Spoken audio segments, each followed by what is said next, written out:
સાબરકાંઠાના પ્રાંતિજના વહોરવાડ વિસ્તારમાં એક વૃદ્ધે 6 વર્ષની બાળકી સાથે શારીરિક અડપલા કર્યા હોવાની ઘટના બની હતી। પોલીસે લંપટ વૃદ્ધની ધરપકડ કરી। ઘટનાની વિગતવાર વાત કરીએ તો આ વૃદ્ધ વહોરવાડ વિસ્તારમાં કોલ્ડ ડ્રિંક્સ અને આઈસ ગોલા વેચે છે। તેણે 6 વર્ષની બાળકીની એકલતાનો લાભ લઈ તેને વારંવાર બહાના બતાવી પોતાના પાસે બોલાવી શારીરિક અડપલાઓ કર્યા। આવી હરકત કરતા બાળકી ડરી ગઈ હતી। બાળકીના માતા પિતાને બાળકીની હરકતો અજુગતી લાગતા તેને પૂછતા બાળકીએ સમગ્ર હકીકત જણાવી। તે જે સ્થળ પર રમતી હતી ત્યાં બાળકીને લઈ જઈ તેના માતા પિતાએ ઓળખ કરાવતા બાળકીએ વૃદ્ધ અબ્દુલ રહીમને ઓળખી બતાવ્યો।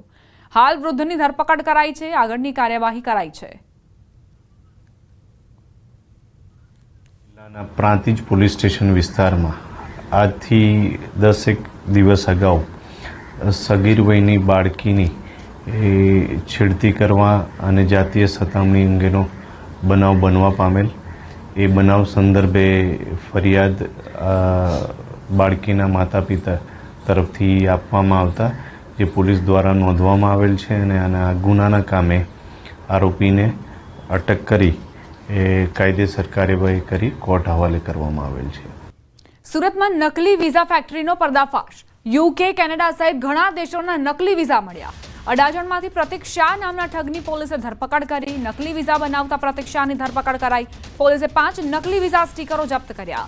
પ્રતીક શાહ દિલ્હી, પંજાબ, ચંદીગઢના એજન્ટોને વિઝા વેચતો હતો। હરિયાણાના એજન્ટોને પણ પહોંચાડતો હતો નકલી વિઝા। આરોપી સામે અગાઉથી અનેક ગુના નોંધાયેલા છે। 2017થી અત્યાર સુધી 12 ગુના દાખલ। સુરતમાં નકલી વિઝા માફિયાનો મોટો પર્દાફાશ થયો છે।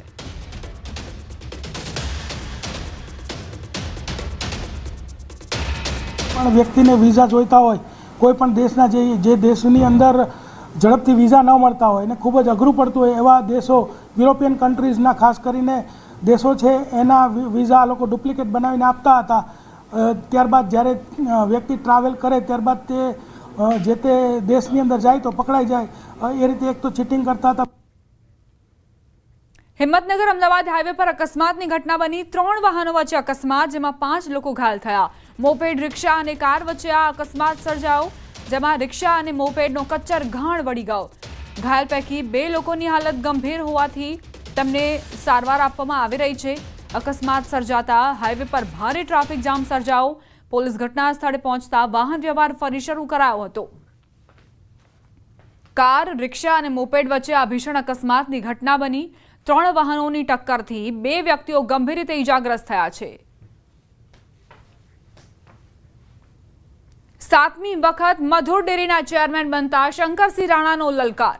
માણસા, કલોલ અને દહેગામ ગાંધીનગર જિલ્લામાં આવે છે તો દૂધ પણ મધુર ડેરીમાં આવવું જોઈએ। 1998માં માણસા, કલોલ અને દહેગામ તાલુકાઓ ગાંધીનગરમાં ભળ્યા। આ 3 તાલુકાઓનું દૂધ મધુર ડેરીની જગ્યાએ અન્ય ડેરીમાં ભરવામાં આવે છે। જે તે સમયના મધુર ડેરીના ચેરમેને આ વ્યવસ્થા કરવાની જરૂર હતી।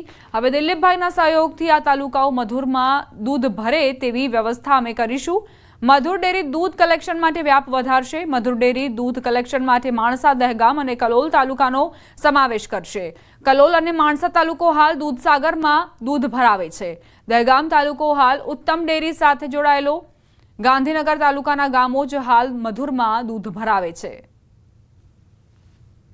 મિલ્કશેડ એરિયા વધારવાની છે। ગાંધીનગર જિલ્લાનું 1998માં વિસ્તૃતીકરણ થયું।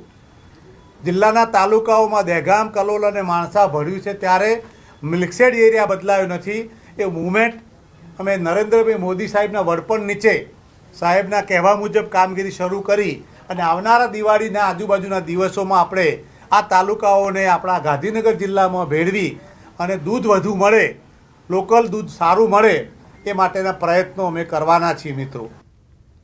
છોટાઉદેપુર જિલ્લાના કવાંટ તાલુકાના પાનવડ ગામની નદી ઉપર આવેલો પુલ જેનો એક ભાગ ધરાશાયી થતા સંપૂર્ણ રસ્તો બંધ થયો। 25 થી 30 ગામોને જોડતો આ પુલનો એક ભાગ ધરાશાયી થતા વાહન વ્યવહાર પર અસર થઈ। પાનવડ ગામમાં આવતી સરકારી એસટી બસ સહિત તમામ વાહનો માટે રસ્તો બંધ કરાયો। ઘટનાને લઈને સ્ટેટ R&B વિભાગના અધિકારી અને પાવી જેતપુર વિધાનસભાના ધારાસભ્ય જયંતિભાઈ રાઠવા પણ ઘટના સ્થળે પહોંચ્યા હતા અને સ્થળ પર નિરીક્ષણ કર્યું હતું।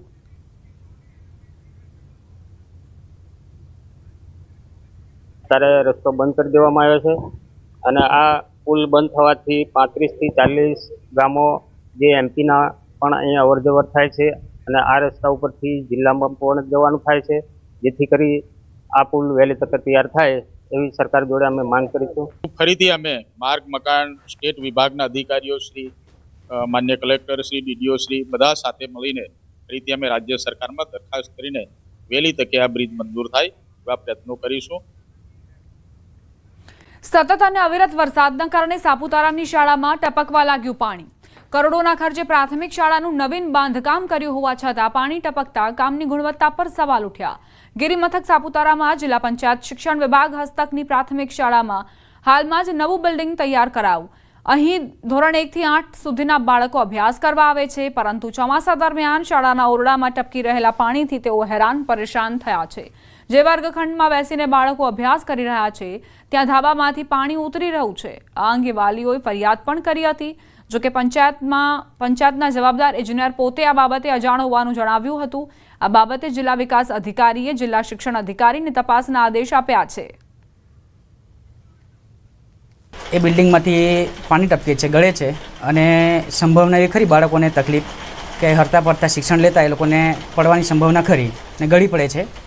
ચોમાસા વધારે હોવાથી સાપુતારામાં આ બાળકોને અહીં આ બિલ્ડિંગમાં પાણી ગળવાથી તકલીફ વધુ પડે છે. અમદાવાદ જિલ્લા પંચાયત બની જર્જરિત. 7 માળની જિલ્લા પંચાયતમાં ઠેર ઠેર પોપડા નીકળ્યા છે. ક્યાંક પ્લાસ્ટર તૂટ્યું તો ક્યાંક સળિયા દેખાયા. થોડા વર્ષો પૂર્વે જિલ્લા પંચાયતે રિનોવેશન માટે કરોડોના રૂપિયા ખર્ચ્યા હતા. ન્યૂઝ 18ના કેમેરામાં કેદ થયા જર્જરિત જિલ્લા પંચાયતના દ્રશ્યો.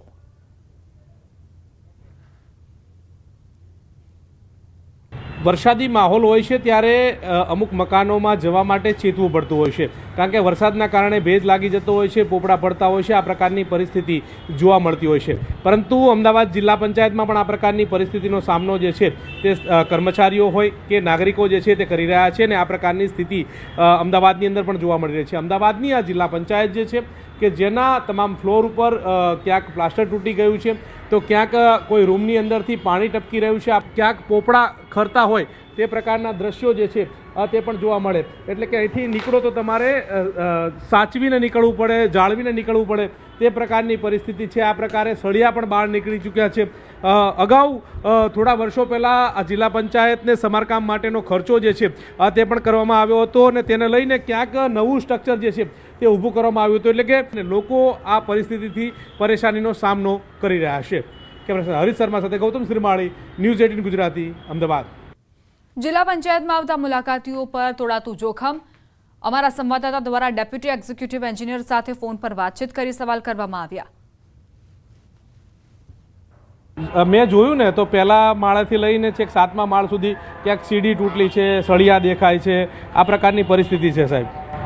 એટલે નવી બનાવવા માટે સરકારમાં મંજૂરી માટે મોકલી આપ્યું. સાહેબ અગાઉ આપણે જે ખર્ચો કર્યો હતો બરોબર રિનોવેશન માટેનો, કેટલો ખર્ચો હતો? હવે તો એ વખત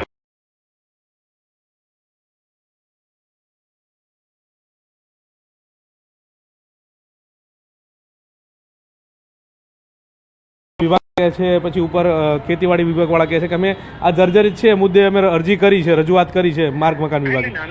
નાનું મોટું રિપેરિંગ હોય ને એ બાબતે કહેતો હોય કે આટલું રિપેર કરાવી દેજો એમ કરતો. તો આ રિપેરિંગ માટેની કેટલી અરજી આવી છે એવું કાંઈ ખરું તમારી પાસે? હા, એ જોડવું પડશે. લગભગ 2-3 જગ્યાએથી આવ્યું છે રિપેરિંગ માટે. બસ સાહેબ, તો આ જ કહેવાનું છે તમારે? એટલે એમની ઓફ ધ રેકોર્ડ વાત તો પૂરો ને, પછી બાઇક એવું કંઈ છે નહીં આપવું એમ, સમજો ને. આજે તમે કીધું એ જ કહેવાનું છે સાહેબ. તો જિલ્લા વિકાસ અધિકારી વિદે ખરે કે જેઓની સાથે વાત કરવા જતા જવાબ ન આપી તેમના દ્વારા